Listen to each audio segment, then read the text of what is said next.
Өлкөдөгү жеке клиникаларга онкологиялык ооруларды дарылоого уруксат берилди. Буга чейин онкологиялык ооруга чалдыккан бейтаптарды мамлекеттик ооруканалар гана дарылап келген.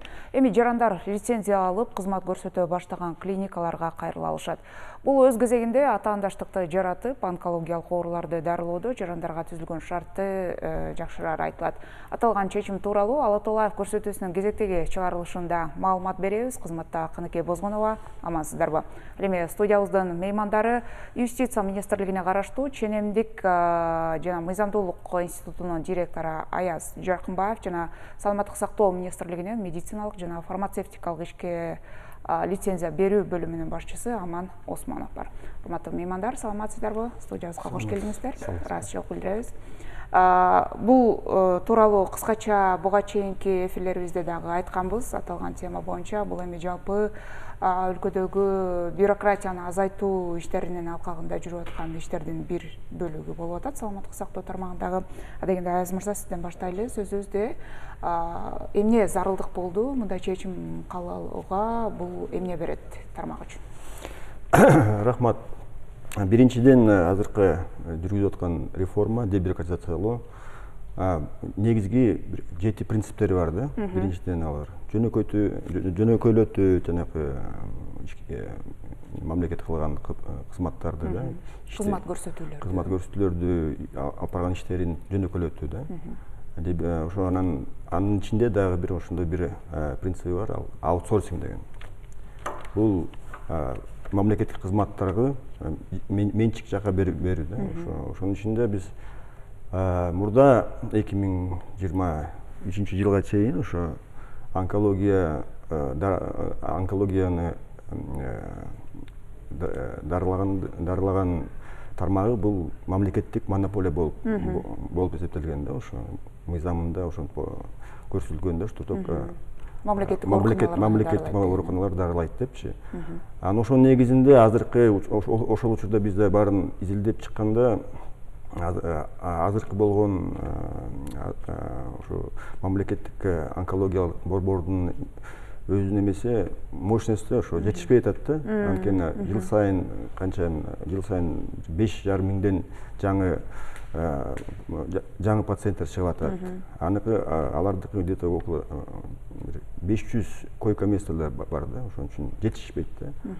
Ошон үчүн көп пациенттер дарылоого жете албай атат да. Ошон үчүн чет өлкөгө кетиш керек. Анан жеке менчик ооруканалар ошо онкология уруксаты жок болчу.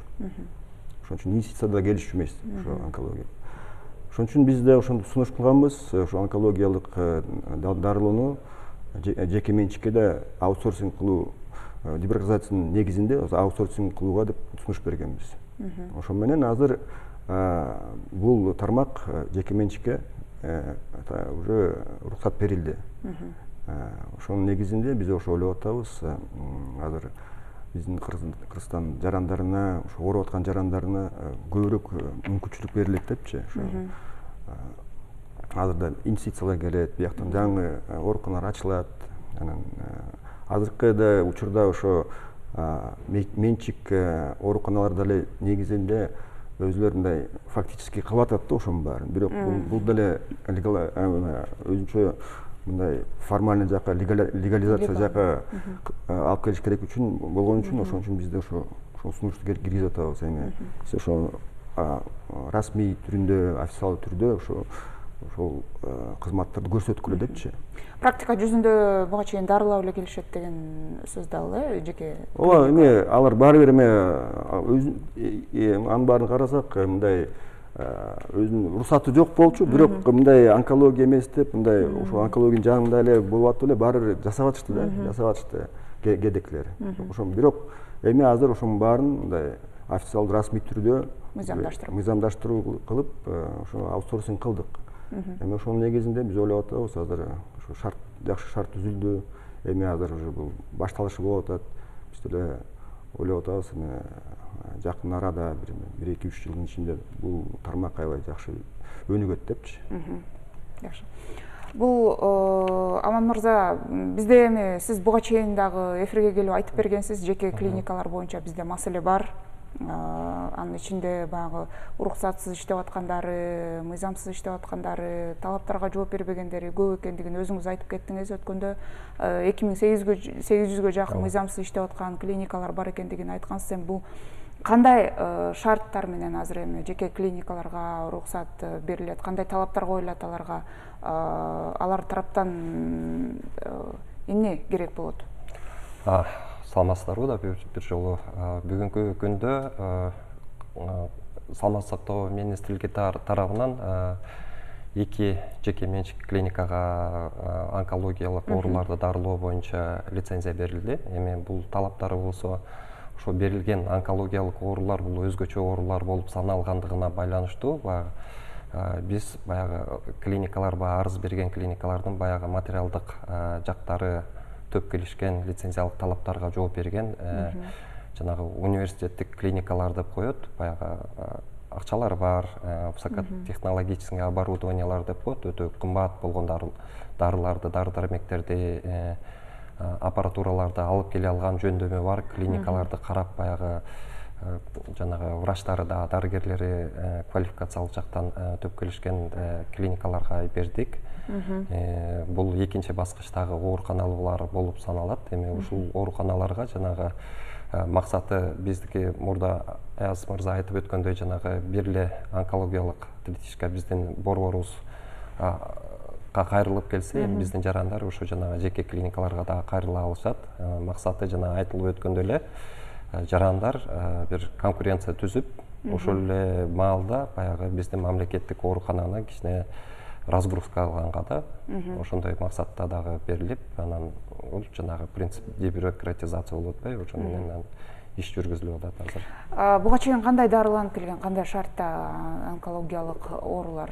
Эми мамлекет тарабынан баягы онкологиялык оорулар мыйзамда эме болуп калган, бөгөт коюлуп калган. Онкологиялык оорулар тастыкталган жарандар жалангадан баягы 3-чү баскычтагы деп коет, ооруканага эле, борборубузга, онкологиялык борборго эле кайрыла алышчу.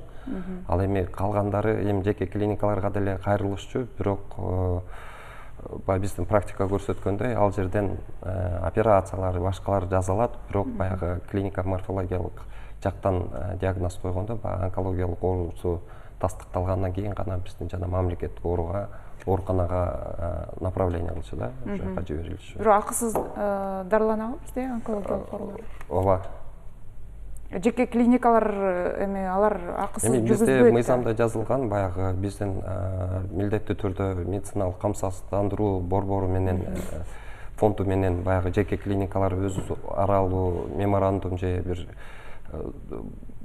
түзүшсө, мамлекет тарабынан дагы баягы кеткен жарандардын чыгымдарын камсыз кылып бере алат да. Ошол эле тилекке каршы, бирок жеке клиникалар мамлекеттен акча ушул меморандумга кол койгонго барышпайт да, баягы жеке. Эмне себептен? Текшерүү көбүрөөк болот дейт да, мамлекет тарабынан баягы мамлекет акча бергендигине байланыштуу, ошол акчанын сарпталганын көбүрөөк текшерүүлөр келет. Анан азыркы учурда да баягы күн сайын протоколдор, башка дары-дармектерди алмашып атпайбы? Анан бир түзүлгөндө протоколдор менен туура эмес дарыландыңар деп, анан ошонун штрафный санкциялары бар да. Анан ошол негизден анан көптөрү кайрылып, баягы договор түзүшпөйт да ошо мамлекет менен. Буга чейин коомчулукта мындай резонанс жараткан учурлар дагы болгон да, ушул онкологиялык оорулар боюнча жана элдик медицина менен дарылап, анан каза болуп калган же болбосо тескерисинче бир терс таасир берген учурлар. Азыр эми ушундай жагдай жаралат дегенге бир шарт түзүлүп калбайбы деген маселе да. Жок, көзөмөл кимде болот? Кандай көзөмөлдө? Көзөмөл ушул албетте саламаттык сактоо министрлигинде болот. Тилекке каршы мурда ушул жанагы элдик медицина боюнча баягы мыйзамдарда чара колдонуу жагы каралбагандыктан ушул баягы бошонуп кетишчү да, чөп дарылар менен элдик дарыгерлербиз деп дарылагандар. Эми азыркы учурда биздин укук бузуу жана башка кодекстерге өзгөртүүлөр киргизилди.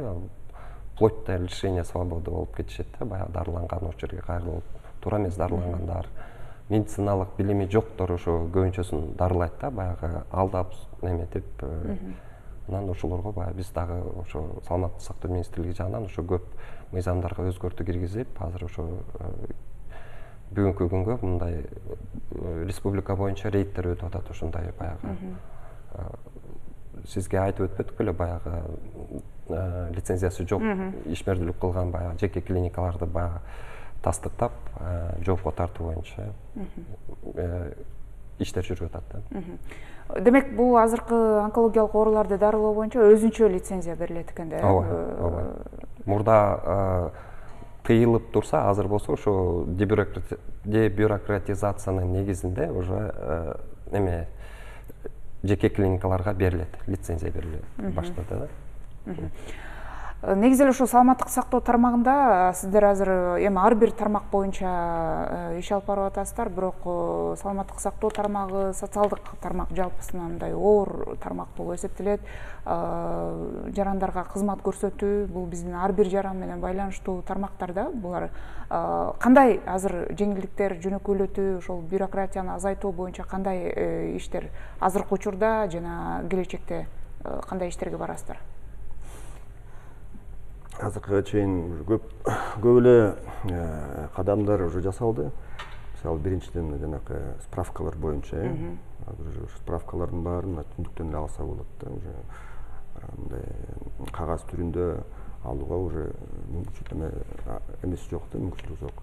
Ошон үчүн азыр деле өзүм деле жакында эле барып алдым бир справканы, бир кызматты. Менден эч кандай эчтеке кагаз түрүндө эчтеке сураган жок. Өзүлөрү эле түндүктөн алып эле баарын да кызмат көрсөтүп койду. Бул биринен да. Мынакы саламаттык сактоо тармагында мына мисалы бул онкология бул бир мисал да. Анан дагы жанакы эмдөө боюнча да. Ал жакта да азыркы мыйзам негизинде мисалы жеке менчик ооруканалар эмдөөгө уруксаты бар, эмдөө жасаганга уруксаты бар. Бирок мыйзамда дагы бир ошондой национальный календарь прививок деген бар да. Ошого бирок уруксатсыз да азыр. Ошону да азыр мыйзамдаштырып атабыз да. Ал жактан да ошондой бир аутсорсинг болсун да. Ошо календарь боюнча тиги саламаттык сактоо министрлигинен прививкаларды алып, анан өздөрү вакцинация кылат да.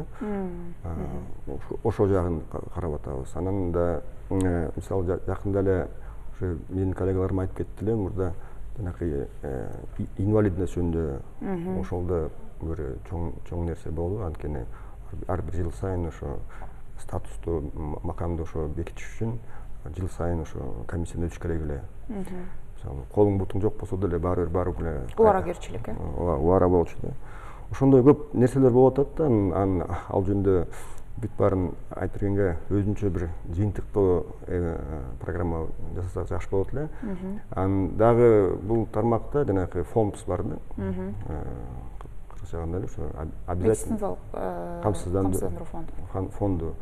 Ошондо тармагында азыр бизде чоң реформалар болуп атат. Анын негизги максаты ошо камсыздырууну киргизүүдө. Азыркы учурда ошо азыр бүт адамдын баары ошо медициналык камсыздандырылган жок да. Ошон үчүн да бул сектордо акчасы да аз болуп атат да. В основном бюджет аркылуу каржыланып атат да. Ошон үчүн биз азыр жаңы максат коюп атабыз. Ошо милдеттүү камсыздандыруу, медициналык камсыздырууну күчөтүп, акчаны көбүрөөк чогултуп, ошо бул тармакты өнүгүү боюнча. Анан дагы ошо жанакы медикалык кызматтардын сапатын жогорулатуу. Алардын да бул бир максаты да. Ошол жактарда кандай дебюрократизация кылып, кандай ошо эффективдүүлүгүн көтөрүп, ошондой да бир реформалар болуп атат да. Азыр саламаттык сактоо министри мен айтып коеюн, ошо айта кетейин. Биздин менин оюмча булар лидерлер да, реформанын лидерлери. Өзүлөр жасайбыз деп атышат да. Көп нерсени жоюп атат. Бюрократиялар жоюп атат. Анткени алар түздөн түз ошо биздин жарандар менен күндө иштешет да. Аны түшүнүп атышат өзүлөрүнүн болгон көйгөйлөрүн. Биз жардам берип атабыз. Ошо кыскача ошондой маалымат да. Аман мырзадан сурагым келип атат да, ушул негизи эле бюрократияны азайтуу жаатында мына Аяз мырза айтып атат, өздөрү дагы мындай иштерди ушу азайтуу максатында депчи. Азыр кандай маселелер бар? Ушул саламаттыкты сактоо тармагында дагы жеңилдете турган, жарандарга азыр бир маселе жаратып аткан? Эми айта кетчү нерсе, биз уже баягы медициналык жана фармацевтика бул ишмердүүлүккө баягы жеке жактарга лицензия берүү процесстерин ушу дебюрократизация процессинин негизинде бүгүнкү күнгө биздин токтомубузда чыкты. Лицензия берүү жол жоболорун аябай эле оңойлоштуруп, ошол учурда баягы лицензиялык талаптарды күчөттүк да. Баягы лицензиясы жок, лицензиялык талаптарды бузгандарга күчөтүү иретинде көп сунуштар кирип, ошолор министрлик кабинет чаралар колдонуп, уже азыркы учурда ошо токтом күчүнө кирди да.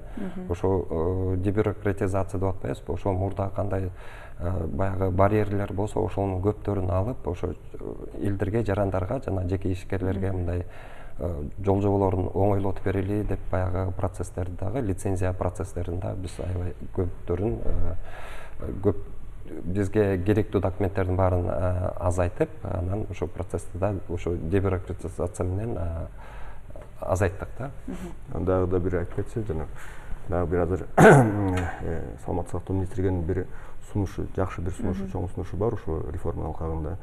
Жанакы дарылар жөнүндө мыйзамына өзгөртүү кирип атышат. Азыркы учурда бүт дарылар, жаңы дарылардын баары ошо каттоодон өтүш керек да. Саламаттык сактоо министрлигинин. Бирок ошо каттоо процесси аябай узак да. Бир 6 айдан 1 жылга чейин. Анан биз ошондой сунуш бердик, автоматическая регистрация деп. Автоматташтырган каттоо, мисалы башка өлкөлөрдө, чоң өлкөлөрдө уже каттоодон өткөн дарыларды биз эмне кылабыз, кайрадан аларды изилдеп, кайрадан ошол процесс аркылуу жүргүзүп, ошон үчүн биз да ошо сунуш менен биз да аябай колдоп атабыз да. Мисалы Америкада, Европада, Россияда уже каттоодон өтсө, бизге уже уруксат бере бериш керек. Уруксат бере бериш керек, ооба.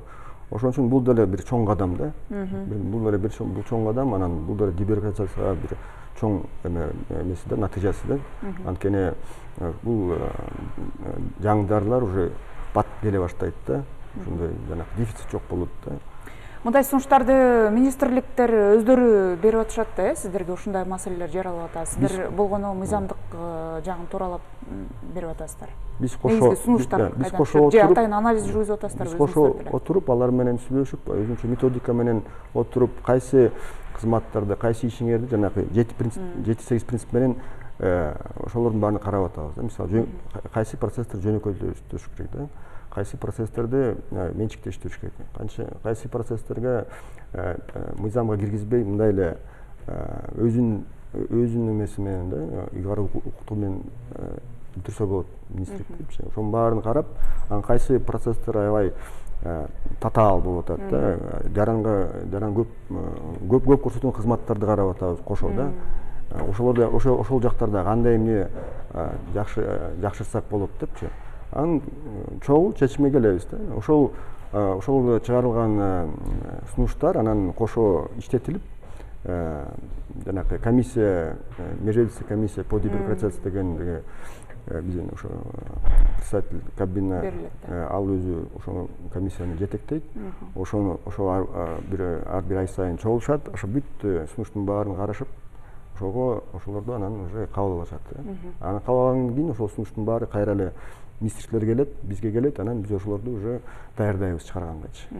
Жана сиз айтып аткан 7 принцип бул баардык эле тармактарга тиешелүү принциптер да. Эмне болгон принциптер? Кандай жанакы орусча айтып берсем болот да, кичине азыр. То, что в законах не должно быть детальной регламентации, да? То есть закондор, мыйзамдар, инструкция катары болбош керек. Анткени аларды өзгөртүш аябай кыйын да. Закондордо жалаң эле ченемдер болуш керек да, укуктук ченемдер болуш керек. Анан жанакындай эле мисалы кээдеки мыйзамдарда мындай талаптар бар да, мондай справкаларды бериш керексиң, копия, анын баары же өкмөттүн жобосу менен бекитилиш керек, же министрликтин өзүнүн жобосу менен бекитилиш керек да, ошондой. Анан мыйзамдар ошо түшүнүктүү болуш керек да. Анан кайра өзгөртүүгө туура келип калат да кээде анткени мисал келтирсем мына биздин тармакта юстиция тармагында жанакы юридика жактарды каттоо жөнүндө мыйзам бар болчу да. Ошонун ичинде инструкция сыяктуу эле жазылган. Кандай кадамдар кылыш керек, кандай документ тапшырыш керек. Анан мисалы аякта бүт баары жанакы кагаз түрүндө деп болгон да. Биз ошо цифровизация кылып ошол жака киргизели десек 3 жыл өттү да. Ошон үчүн биз өзүбүз дебюрократизация кылалы деп ошол мыйзамды ошол эле жокко чыгардык. Азыр ошо каттоо процесси жөнөкөйлөтүлдү. Өкмөттүн токтому менен бекитилген. Ошон үчүн биз азыр уже оперативдүү түрдө бирдеме өзгөрсө, жаңы эмелер болсо биз өзгөртө алабыз да бат эле.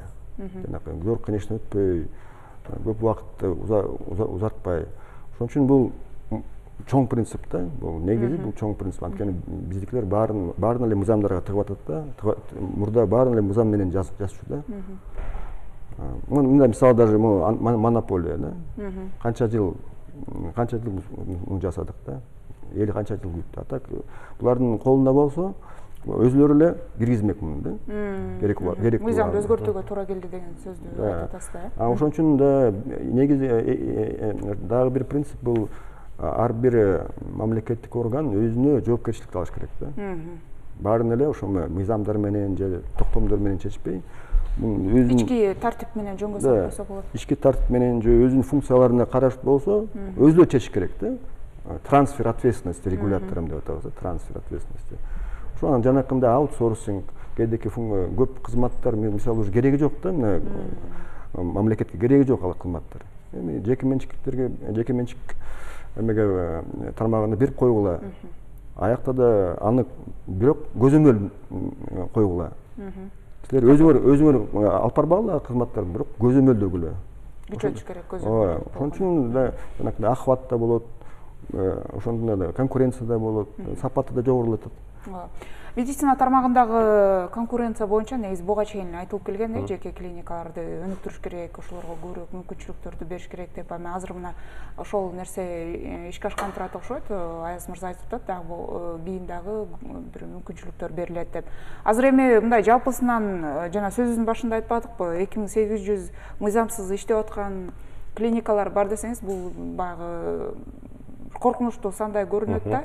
Эмдөөнү уруксат берилип атат, ошол эле онкологиялык ооруларды дарылоо мүмкүн дагы мүмкүнчүлүктөр берилиши мүмкүн. Бизде жалпысынан кандай жеке клиникалардын абалы, мүмкүнчүлүгү, канчалык ошол конкуренцияга жооп бере ала турган, атаандаштыкка жооп бере ала турган клиникалар бар бизде? Сөзсүз түрдө бул жерде баягы жеке клиникалар болгондон кийин булар бири-бири менен конкуренция болуп, мамлекет менен да, мамлекеттик ооруканалар менен да конкуренция болуп, булар баягы бул жеке жак болгондон кийин баягы пациенттерди өздөрүнө тартуу максатында кылышат да. Ошон үчүн баягы жеке жактар баягы мамлекетте жок оборудованияларды жада калса баягы профессорлорду алып келип баягы ишмердүүлүк кылышат да бул жактанчы. Анан сиз айтып өткөндөй жана эмдөө жагы жана онкология деген бул баягы 2800 лицензиясы жокторго берилбейт. Лицензиясы бар. Жок, мен аны сураган жокмун. Жалпысынан мындай барбы ошондой атаандаштыкка жооп бере ала турган клиникалар бизде? Сөзсүз түрдө бар да. Ооба, сөзсүз түрдө бар. Андай чоң. Саны кандай? Саны Бишкек жана бул чоң шаарларда жайгашкан. Ош жана Бишкек шаарларында чоң болгон бул университеттик клиникалар бар. Оперативный ал жерде студенттерди окутушат. Ал жерде студенттерди окуткандан кийин ал жерде бир практически көрсөтүш үчүн алардын сөзсүз түрдө жанагы керектүү шаймандары, мугалимдери, дарыгерлери болот. Ошонун себептен ошол жеке клиникаларга эле берилет. Окуу жайларга тийиштүү. Окуу жайларга. Эми азыркы берилип аткан мүмкүнчүлүктөрдөн кийин дагы биздеги жеке клиникалар өздөрүнүн баягы шарттарын күчөтүүгө аракет кылышат болуш керек да. Биз деле ишенип атабыз, ошо инвестициялар да келет эми. Анткени бул деле медицинский туризм болуп, биз деле азыр дагы бир кызматты, жана реабилитациялоо деген кызматты да лицензиялоо ошо менчикке берип атабыз да. Ошо мурда лицензия жок болчу. Азыр да көп мындай эме бар да, интерес бар да, тиги инвесторлордо. Бирок кантип кантип бар мыйзамдуу түрдө азыр ошону киргиздик, биз деле ошой ойлоп атабыз. Азыр көп инвесторлор келет. Анткени биздин да уже шартыбыз аябай эле жакшы да ошо реабилитациягачы. Жакшы. Урматтуу меймандар, бизге бөлүнгөн убакыт соңуна келип калды. Сиздерге ыраазычылык билдирем. Дагы бир ирет студиябызга келип, маек куруп бергендигиңиздер үчүн ишиңиздерге ийгилик каалайм. Рахмат.